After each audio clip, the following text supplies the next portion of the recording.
Baik, Assalamualaikum warahmatullahi wabarakatuh. Perkenalkan, di sini nama saya Sarul Gunawan dengan NIM F1S12139 dari program Studi Sistem Informasi Fakultas Sains dan Teknologi Universitas Jambi. Nah, di sini saya akan mempresentasikan proyek saya yang berjudul Rekap Kegiatan dan Perkembangan Usaha selama 1 semester serta bentuk hubungannya dengan evaluasi potensi usaha POPS Boba Masa Kini Murad Yami yang diampu oleh Ibu Reni Aryani Eskom MSI dengan mata kuliah Kewirausahaan berbasis agroindustri dan lingkungan. Yang terdiri dari yang pertama yaitu deskripsi usaha serta laporan modal dan hasil penjualan tahap awal. Yang kedua yaitu berbagai bentuk strategi dan analisis pemasaran usaha. Yang ketiga itu bentuk hubungan antar kegiatan usaha yang sudah dilakukan dengan evaluasi potensi usaha. Baik, pada bagian pertama yaitu deskripsi usaha serta laporan modal dan hasil penjualan tahap awal.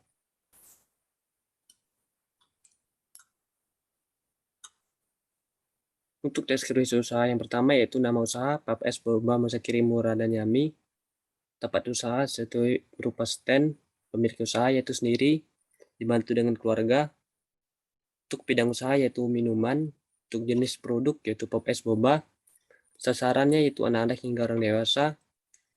Untuk keterangan seperti nomor telepon dan email seperti yang tertera di tabel ini. Yang kedua itu perincian modal awal produksi. Nah, di sini terdapat bahan dan alat, jumlah atau entitinya, harga satuan serta total harga. Untuk yang pertama itu sewa mesin press, itu jumlahnya 1. Untuk harga satuannya atau harga sewanya itu 20.000 per bulan dengan total harga 40.000 sampai dengan gula pasir. Nah, dapat dilihat pada tabel ini untuk jumlah total modal usaha yang digunakan yaitu 1.062.000 dengan modal usaha awal yaitu sekitar 1.200.000. Nah, dari modal awal serta pengeluaran awal dapat bentuk harga yaitu 138.000. Untuk yang kedua itu perincian penjualan.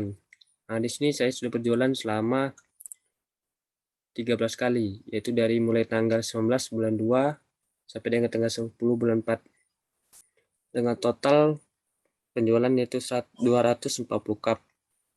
Selama estimasi waktunya yaitu 13 hari. Untuk perincian laba atau keuntungan dari tabel ini yaitu untuk pengeluarannya itu 1.062.000, sisa modal yaitu 130.000 dengan harga per cup 5.000, serta total penjualan selama 13 hari yaitu 240 cup. Didapatkan sebuah total pendapatan kuota penjualan dari 240 cup dikali 5.000 itu 1.200.000 sampai dengan total pendapatan kotor dikurang dengan pengeluaran sama dengan total pendapatan bersih penjualan atau laba. Didapatkan 130.000. Maka laba ditambah dengan sisa modal 135.000 ditambah 130.000 didapatkan laba bersih yaitu Rp276.000. Untuk bagian kedua yaitu berbagai bentuk strategi dan analisis pemasaran usaha. Terdiri dari pemasaran langsung serta pemasaran online.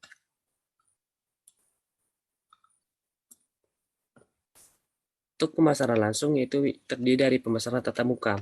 Pemasaran tatap muka atau personal selling adalah promosi penjualan yang dilakukan secara dua arah, yaitu adanya interaksi timbal balik atau secara langsung antara penjual dengan pembeli, yaitu dengan antara lain untuk memperkenalkan produk yang ditawarkan serta membujuk dan mempengaruhi calon pembeli dengan tujuan terciptanya suatu penjualan. Kegiatan usaha yang saya lakukan merupakan jenis pemasaran tatap muka atau dilakukan langsung kepada konsumen. Untuk yang kedua yaitu pemasaran jarak jauh. Yaitu pemasaran yang langsung dilakukan secara jarak jauh. Kegiatannya bisa berupa meminta calon pelanggan untuk membeli produk atau layanan dengan memanfaatkan berbagai media yang ada, misalnya dalam bentuk brosur. Contoh bentuk brosur yang sudah saya buat seperti ini. Nah, untuk yang kedua itu jenis pemasarannya yaitu pemasaran online. Pemasaran secara online itu dilakukan melalui sistem komputer online yang interaktif, yang hubungan antara pelanggan dengan penjual secara elektronik.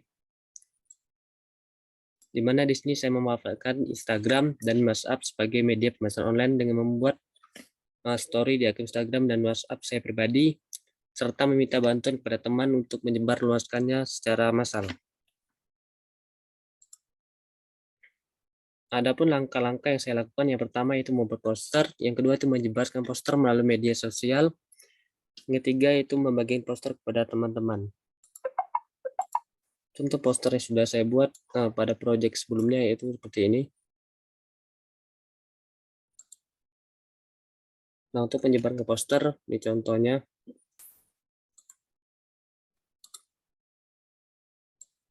Baik melalui Instagram atau melalui WhatsApp.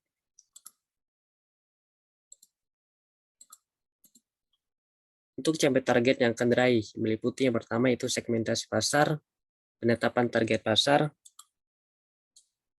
yang ketiga itu melakukan diferensiasi atau perbedaan dengan produk atau usaha lainnya, yang keempat positioning. Nah, 4 analisis pemasaran usaha ini akan kita lanjutkan nanti. Nah, yang pertama itu segmentasi pasar. Apa itu segmentasi pasar? Segmentasi pasar yaitu membagi seluruh pasar menjadi segmen yang lebih kecil dengan membuat rongga lingkup pemasaran dalam skala kecil terlebih dahulu. Seperti membuat analisa dan melakukan hal-hal kecil pada usaha yang akan nantinya dapat membuat perencanaan yang lebih baik dan matang. Berbagai analisis yang dilakukan seperti yang terukur, yaitu seperti membuat penyesuaian harga dengan kondisi yang ada. Misalnya melakukan penaikan harga dari sebelumnya 5.000 menjadi 6.000.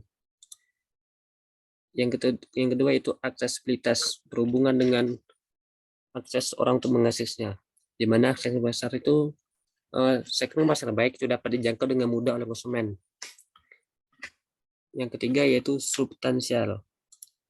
Substansialnya berhubungan dengan angka-angka, yaitu membuat keuntungan kecil dengan melakukan penyesuaian terhadap bahan-bahan yang digunakan, dengan serta-merta tidak mengurangi kualitas produk yang ada.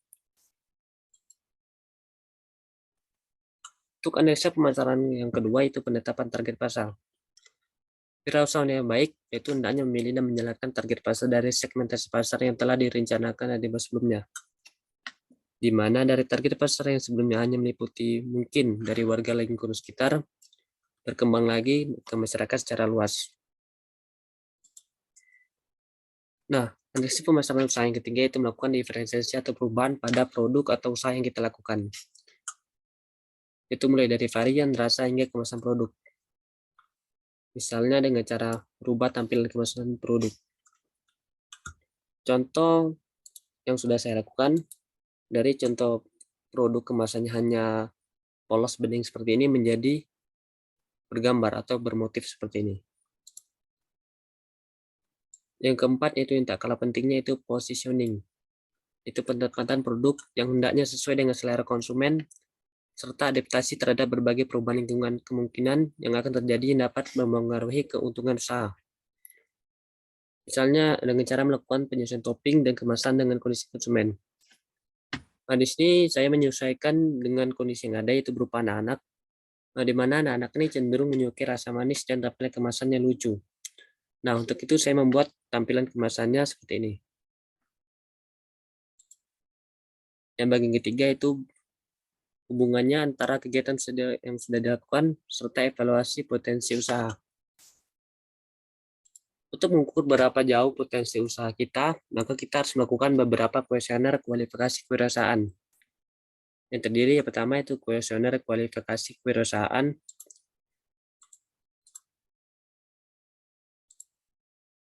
Yang pertama, itu apakah Anda mempunyai tugas mengawasi suatu keadaan dan kemudian mengambil keputusan sendiri?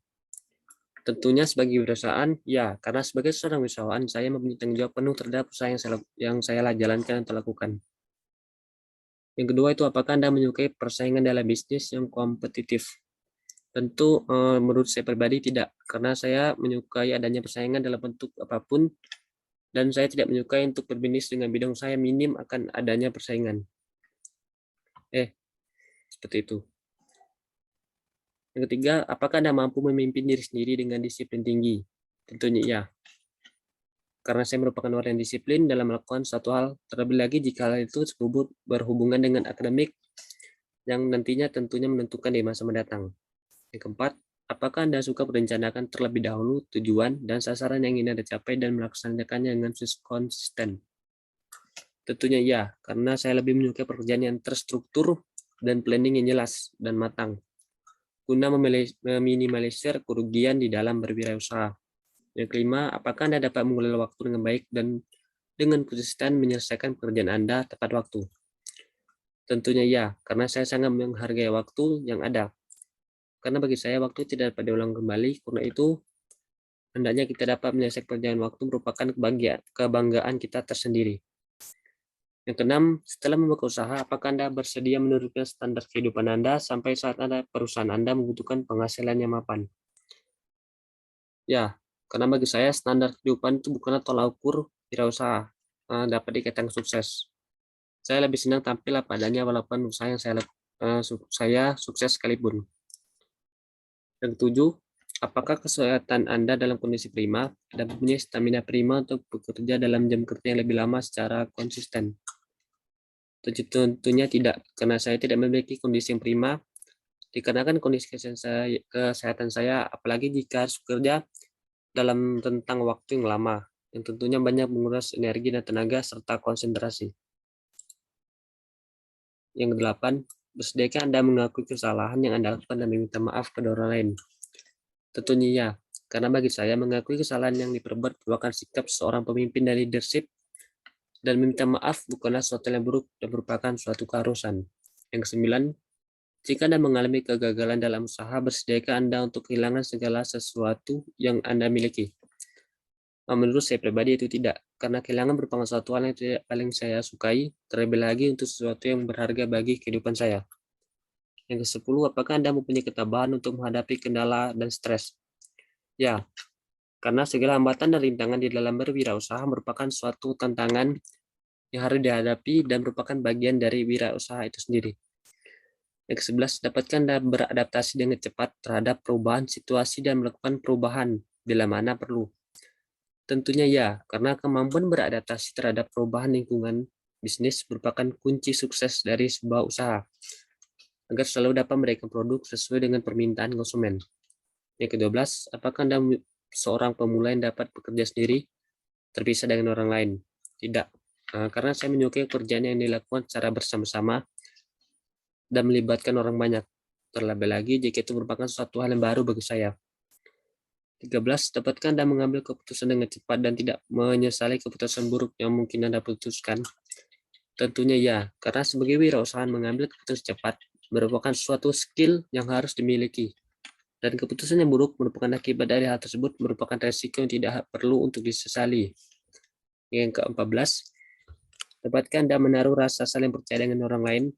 Tentunya ya, karena kepercayaan merupakan hal yang paling mendasar dalam membangun suatu relasi bisnis usaha yang baik.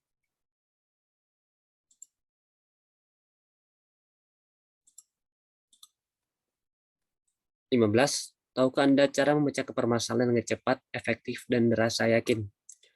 Tentunya ya, misalkan dengan melakukan problem solving atau pemecahan masalah secara cepat langsung kepada inti permasalahan dan melakukan musyawarah terbuka dengan para karyawan mengenai permasalahan yang terjadi dengan mengesampingkan hal-hal yang dapat merugikan bidang usaha.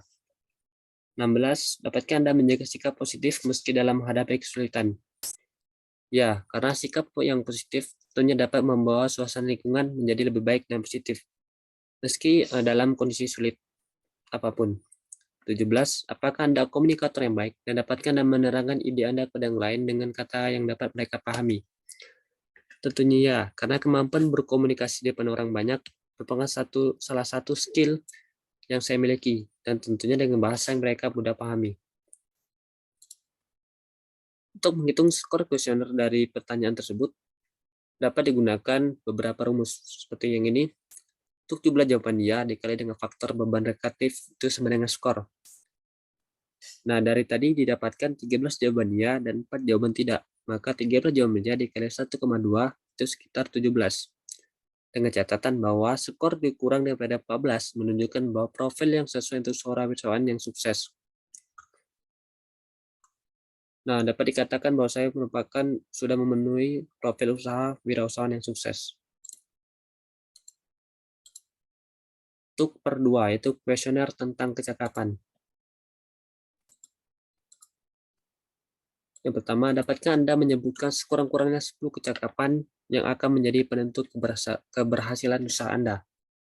Tentunya, yang antara lain seperti manajemen marketing, pemasaran, promosi dan iklan, keuangan, perencanaan bisnis, akuntansi, penjualan langsung dan tidak langsung, manajemen personalia, problem solving, serta komunikasi.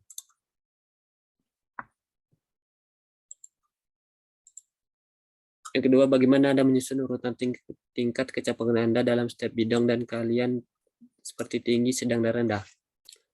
Untuk kecakapan dalam yang tergolong tinggi, yang pertama itu komunikasi, kedua problem solving, ketiga manajemen personalia, keempat perencanaan bisnis, serta promosi dan iklan. Untuk kecakapan kategori sedang, seperti manajemen marketing, penjualan langsung dan tidak langsung, pemasaran. Serta untuk kecakapan dalam kategori paling rendah, yaitu keuangan dan akuntansi. Ketiga, bagaimana perusahaan Anda memanfaatkan dengan efektif setiap kecakapan Anda perlukan untuk menjalankan perusahaan Anda. Seperti kecakapan komunikasi, yaitu melakukan pertemuan rutin dengan para karyawan. Kedua, melakukan meeting terbuka dengan para karyawan. Itu kecakapan problem solving, seperti melakukan studi kasus mengenai permasalahan di perusahaan.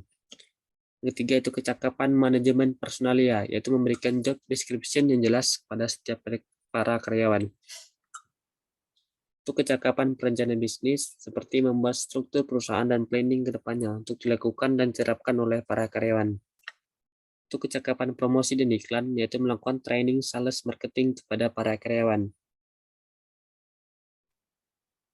Untuk kecakapan penjualan langsung dan tidak langsung, seperti membuat media sosial produk perusahaan untuk nantinya dapat diterapkan dalam strategi penjualan oleh para karyawan. Untuk kecakapan pemasaran, itu membuat strategi dan analisis bisnis mengenai permintaan konsumen agar nantinya dapat melakukan penyesuaian terhadap permintaan pasar yang paling banyak diminati oleh para konsumen.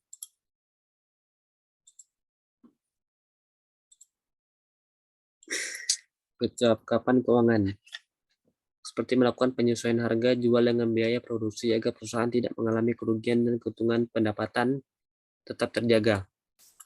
Untuk kecakapan akuntansi, itu membuat laporan dan menyajikan data yang benar mengenai laba, biaya produksi, biaya karyawan, serta hal lain yang berhubungan dengan perusahaan.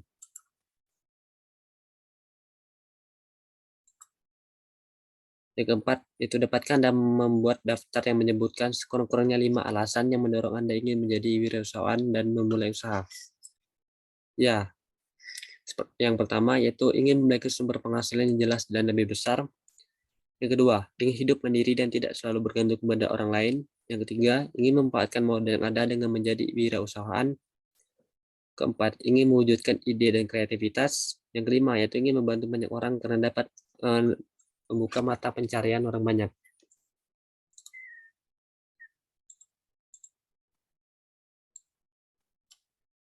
Nah, untuk menghitung skor kuesioner dari beberapa pertanyaan tadi, di mana untuk jawaban pertanyaan 1, 3, 4, dan 5, untuk skor parsialnya itu berjumlah 26. Untuk pertanyaan nomor 2, di mana jumlah jawaban tinggi saya ada 5, sedang ada 3, dan kurang ada 2. Maka dengan rumus tinggi kali 3, ditambah sedang kali 2, ditambah kurang dikali 0,5, dengan perhitungan 15 tambah 6 tambah 1, itu sama dengan 21. Maka didapatkan skor keseluruhan berjumlah 21 ditambah 26, yaitu sekitar 47, dari maksimum skor yaitu 56. Nah, di sini dapat disimpulkan bahwa saya memiliki indikator yang cukup dikatakan sukses untuk membuka usaha.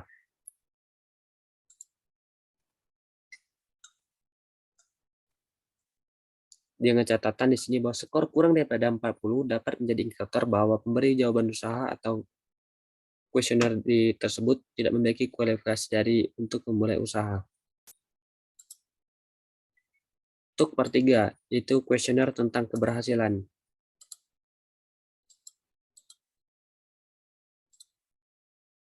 Yang pertama, dapatkah Anda menyebutkan dalam sebuah daftar 5 faktor keberhasilan yang ingin Anda capai dalam tahun pertama usaha Anda? Untuk jawaban saya itu ya, antara lain seperti keterampilan berwirausaha, berani mengambil tindakan, kemampuan kerjasama, relasi wirausaha, serta sikap leadership. Yang kedua, apakah produk atau jasa yang sedang Anda pertimbangkan berbeda dengan produk atau jasa yang telah ada di pasar dan sedang dibutuhkan oleh pasar yang akan Anda layani? Ya, karena produk yang saya pasarkan memiliki tampilan, kemasan, dan diproduksi dengan mekanisme modern yang tidak dimiliki oleh produk lain. Yang ketiga, tahukah Anda siapa pesaing Anda dan bagaimana cara Anda bersaing dengan mereka? Untuk jawaban saya itu ya, yaitu para pelaku usaha yang sejenis, dan cara bersaingnya itu dengan konsisten dalam memberikan pelayanan optimal dan produk yang berkualitas. Itu yang keempat, tahukah Anda beberapa pendapatan pribadi yang Anda harapkan dan kapan Anda berharap akan mencapai pencapaian yang Anda inginkan tersebut? Menurut saya pribadi itu tidak, karena pendapatan selalu berubah setiap saat tergantung permintaan dari konsumen. Sehingga sangat sulit untuk menentukan pendapatan pribadi dari usaha yang kita lakukan. Yang kelima, tahukah Anda apa yang akan Anda lakukan jika Anda tidak berhasil mencapai pendapatan yang Anda harapkan tersebut? Untuk jawaban saya itu ya, iya, yaitu dengan melakukan penyesuaian harga dan biaya produksi untuk menekan jumlah pengeluaran yang berlebih. Keenam, tahukah Anda berapa jumlah uang yang Anda perlukan untuk memulai usaha Anda dan dari mana uang tersebut Anda peroleh? Itu iya, karena sebelum mulai usaha yang saya selalu planning mengenai biaya produksi yang akan saya gunakan nantinya. Dan uang saya peroleh itu misalnya dari buku tabungan serta bantuan dari keluarga. Yang ketujuh, apakah Anda mendapatkan uang lebih banyak dengan membuka usaha sendiri daripada bekerja pada orang lain? Tentunya jika hal ini dilakukan secara terus-menerus, itu jawabannya ya. Karena dengan memiliki usaha sendiri, saya dapat mengatur tinggi pendapatan dan tidak bergantung kepada orang lain. Yang delapan, apakah keluarga Anda mendukung ide Anda untuk membuka usaha Anda dan mereka siap untuk berkorban guna membantu dalam memulai usaha? Tentu ya, karena keluarga saya mendukung apapun yang saya lakukan, apalagi usaha tersebut bersifat positif dan menghasilkan.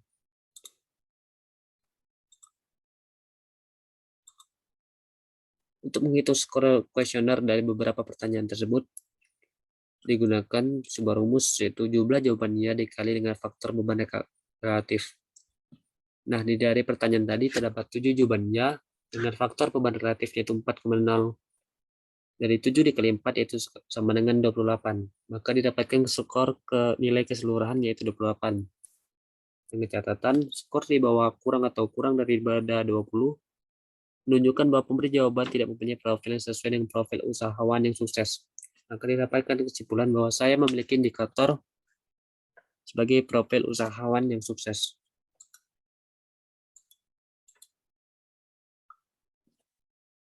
Perempat, yaitu kuesioner tentang kecakapan bekerja sama. Pertanyaan nomor 1, apakah partner Anda dipilih atas dasar kontribusinya kepada perusahaan, yakni bukan hanya berdasarkan hubungan pertemanan?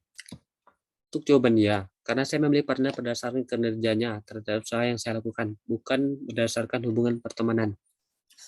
Yang kedua, apakah partner Anda mempunyai tujuan yang lebih bersifat saling melengkapi daripada saling bertentangan terhadap tujuan perusahaan? Jawaban saya itu ya, karena partner saya memiliki visi dan misi yang sama, yaitu memiliki usaha yang sukses. Yang ketiga, apakah partner Anda mengakui keterbatasan mereka, yakni kelebihan dan kekurangan mereka dalam mengoperasikan perusahaan? Jawaban saya itu ya, karena sebelum memulai usaha, saya sudah melakukan interview dulu mengenai kelebihan dan kekurangan mereka dalam bidang usaha yang nantinya akan mereka jalani.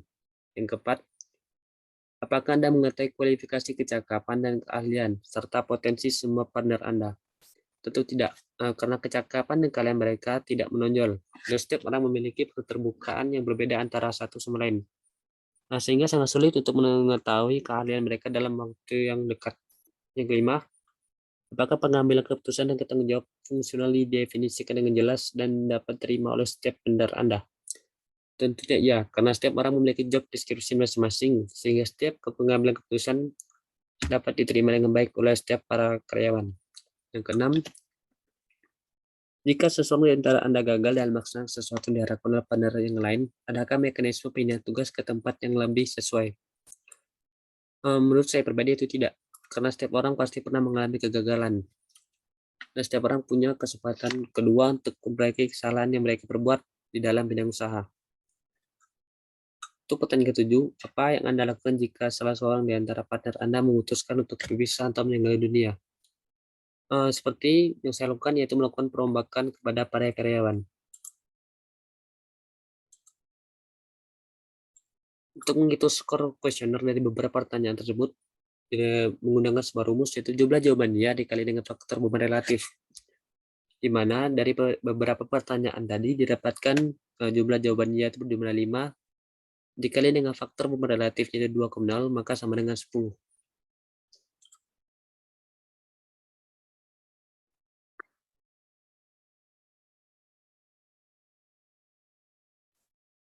Nah, baik, kita lanjutkan itu per 5 itu mengidentifikasi keahlian dalam bidang tertentu. Untuk mengidentifikasi dalam keahlian dalam bidang tertentu, kita menggunakan suatu tabel terdiri dari bidang keahlian, tinggi, sedang, rendah, serta peringkat bisnis. Untuk bidang keahlian keuangan, saya memilih rendah. Untuk pemasaran, saya memilih sedang. Untuk pengembangan produk dan jasa, saya memilih sedang. Untuk penjualan langsung serta penjualan tidak langsung, saya memilih sedang. Untuk periklanan dan promosi, saya memilih tinggi. Untuk akuntansi dan rendah. Untuk manajemen personalia, saya memilih tinggi. Serta perencanaan bisnis, saya memilih tinggi.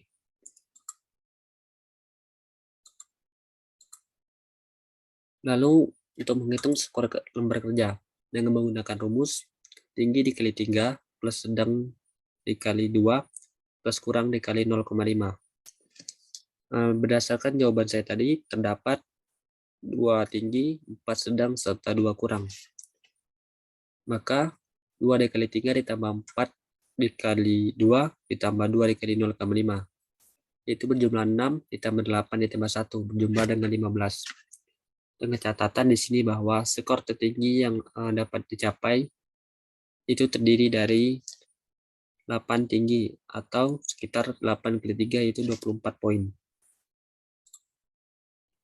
Itu per 6 itu terakhir yaitu skor gabungan lembar kerja.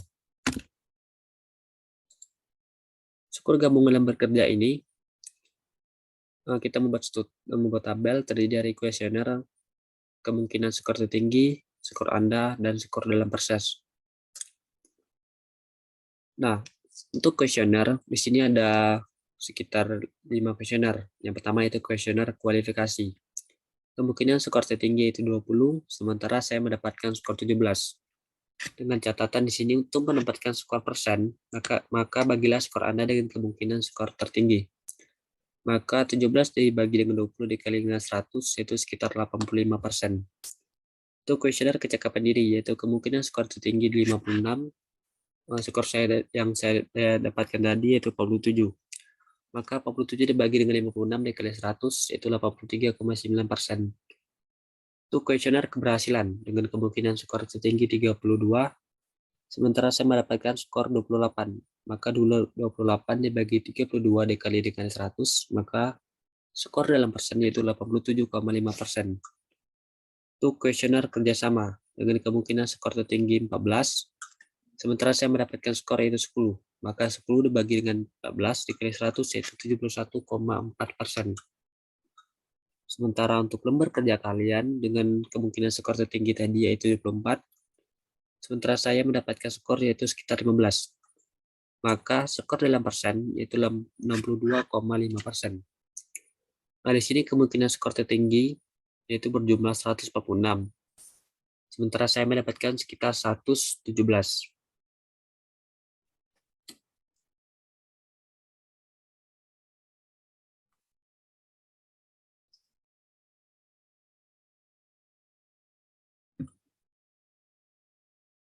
Maka di sini saya mendapatkan skor yaitu sekitar 80%.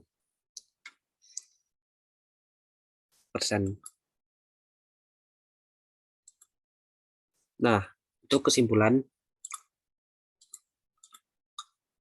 Nah, dengan hasil yang didapatkan tadi dari skor gabungan lembar kerja, di mana hasil yang saya dapatkan yaitu berjumlah 80%, atau sekitar melebihi setengah dari kapasitas seorang wirausahawan yang sukses. Maka dapat dinyatakan bahwa saya memiliki potensi kewirausahaan sebagai wirausahawan sukses. Nah, mungkin demikian yang saya dapatkan dalam presentasi tadi. Kurang dan lebihnya saya mohon maaf. Saya akhiri. Wabillahi taufiq wal hidayah. Wassalamualaikum warahmatullahi wabarakatuh.